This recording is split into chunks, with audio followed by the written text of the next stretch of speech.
എല്ലാവർക്കും എന്റെ നമസ്കാരം. ഓം ശ്രീ ഗുരുഭ്യോ നമ, ഓം ശ്രീ ഋഷിഭ്യോ നമ, ഓം ശ്രീ പരമഋഷിഭ്യോ നമ, ഓം ശ്രീ പരാശക്തിയൈ നമ. ഋഗ്വേദം 1-ാം അധ്യായത്തിൽ 193-ാമത്തെ മന്ത്രമാണ് ഇവിടെ പറയാൻ വേണ്ടി പോകുന്നത്. ആയേ തന്വന്തിരശ്മിഭി സ്ഥിരസമുദ്രമോജസ മരുദ്ഭി അഗ്ന ആഗഹി. ഇതാണ് മന്ത്രം. അന്വയം: ഏ മരുത രശ്മിഭി ആ തന്വന്തി ഓജസാ സമുദ്രം. ഇതാണ് മന്ത്രത്തിന്റെ അന്വയം. തിര കുറുവന്തി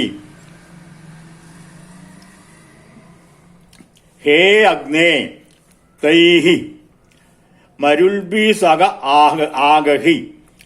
സൂര്യരശ്മി കിരണങ്ങളാൽ ആ തന്വന്തി പൂർണമായി വ്യാപിച്ച് ഓജസ സ്വശക്തിയാൽ സമുദ്രം തിര കുറുവന്തി സമുദ്രത്തിൽ തിരയിളക്കുന്നു.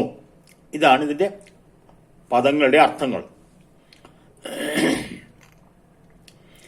ഹേ അഗ്നേ തൈഹി മരുൽബി സഹ ആഗഹി രശ്മിഭി ആ തന്വന്തി ഓജസ സമുദ്രം തിര കുറുവന്തി.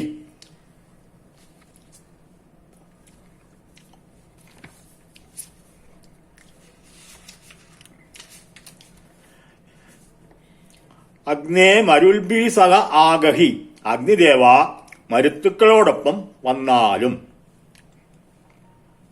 ദേവസ്വരൂപന്മാരായ മരുദ്ഗണങ്ങൾ സൂര്യകിരണങ്ങളെ കൊണ്ട് ആകാശത്തെ പൂർണമായും നിറച്ച് വ്യാപിപ്പിച്ച് സ്വശക്തിയാൽ സമുദ്രത്തിലെ തിരകളെ ഇളക്കി സ്വബലത്തെ പ്രകടിപ്പിക്കുന്നു.